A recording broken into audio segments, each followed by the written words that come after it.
একটা জিনিস লক্ষ্য করবেন, আমাদের সবার আশেপাশে এমন কিছু মানুষ থাকে যারা অন্যকে খোঁচা মেরে কথা বলতে ভীষণ ভালোবাসে।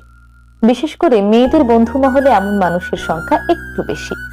তারা আপনার কথাবার্তা, পোশাক পরিচ্ছদ, চালচলন, আপনার পেশা, এমনকি আপনার দৈহিক গঠন নিয়েও হাসতে হাসতে খোঁচা মেরে কথা বলে ফেলবে।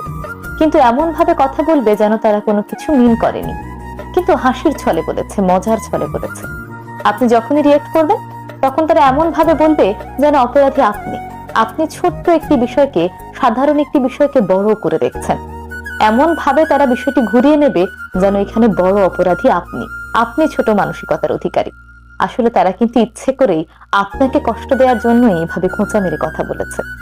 এই ধরনের মানুষকে সবসময় অ্যাভয়েড করবেন। তারা যত খোঁচা মেরেই কথা বলুক, আপনি সেই কথাগুলো একদম কানে তুলবেন না। তাদেরকে অ্যাভয়েড করতে করতে একটা সময় পর যখন তারা দেখবে আপনি কোনো রিয়েক্ট করছেন না, তখন তারা নিজে থেকেই তাদের এই ধরনের কাজ বন্ধ করে দেবে। তারা মূলত এই কাজগুলো করে আপনাকে কষ্ট দেওয়ার জন্য। যখন আপনি রিয়েক্ট করেন তখন তারাই জিতে যায়। তারা বুঝে যায় আপনি কষ্ট পেয়েছেন, তার কারণে আপনি রিয়েক্ট করছেন। কিন্তু যখন থেকে দেখবে আপনি কোনো রিয়েক্ট করছেন না, তখন তারা নিজেরও একটা সময় পর বিরক্ত হয়ে যাবে, আর তাদের এই বিরক্তিকর কাজগুলো তখন তারা বন্ধ করে দেবে।